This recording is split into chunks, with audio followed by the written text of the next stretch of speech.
আসসালামু আলাইকুম ওরহমতুল্লাহি আবরাকাত। রমাদান আল করিম, শুভ সকাল এভরিওয়ান। কেমন আছেন সবাই? আশা করি নিশ্চয়ই সবাই ভালো আছেন। রমাদান আল করিমের শুভেচ্ছা জানাচ্ছি সমস্ত শুভাকাঙ্ক্ষীদেরকে। আজকে কিছু কথা বলবো কোরআন ও হাদিস থেকে। এই মাস এমন একটা মাস যে মাসে নিজেকে উত্তম চরিত্র গঠনের অনুসরণ করার সুযোগ রয়েছে। রমাদান মাস এটা এমন একটা মাস, এই মাসে নিজেকে এমনভাবে প্রশিক্ষণ নিতে হবে যার মাধ্যমে বাকি মাসগুলো এভাবে পরিচালিত হয়। এটা এমন এক মাস যে মাসে নিজেকে সুন্দর চরিত্রের গঠন অনুসরণ করা যায়।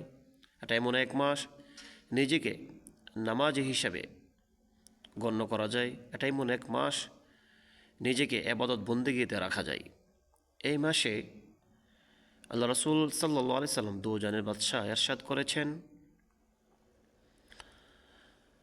তোমরা রোজাদার গালাগালি মারামারি থেকে বেঁচে থাকবা। যখনই তোমাদের সাথে কেউ গালাগালি বা মারামারি করতে আসে, তুমি সাথে সাথে বলে দিবে আমি রোজাদার।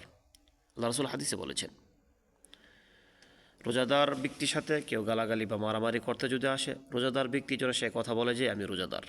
সহিহ মুসলিমের হাদিস। বিশেষ করে এই রমাদান মাসে আমরা নিজের মুখকে হেফাজত করব।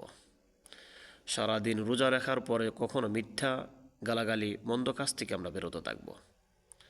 এই মাসে নিজেকে এমনভাবে তৈরি করতে হবে যেন বাকি মাসগুলো এইভাবে পরিচালিত হয়। আলহামদুলিল্লাহ, আমরা দেখেছি রমজান মাসে বহু মানুষ নামাজি হয়ে যায়। আলহামদুলিল্লাহ, রমজান মাসের পরে আমার এই ভাইদেরকে খুঁজে পাওয়া যাচ্ছে না।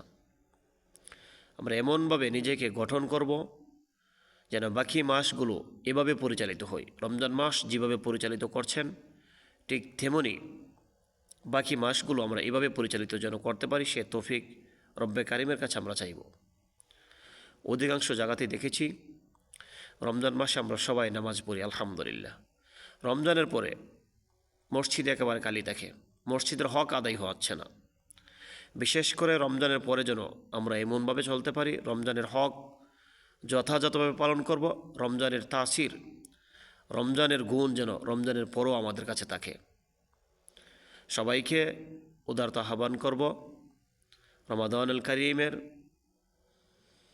যে বিষয়গুলো আছে, রোজা রাখার পরে খারাপ কথা, গালাগালি ইত্যাদি, মারামারি, এগুলো থেকে আমরা বেঁচে থাকব। সোশ্যাল মিডিয়াতে বিভিন্ন জায়গাতে দেখতে পাচ্ছি অশ্লীলভাবে মানুষ ঝগড়া পাসাতে লিপ্ত আছে। রব্বে কারিম সবাইকে হেফাজতে রাখক। রব্বে কারিম সবাইকে সুস্থতার সাথে রোজাগুলো রাখার তৌফিক দান করক। আমিন ইয়া রব্বাল আলামিন। আসসালামু আলাইকুম।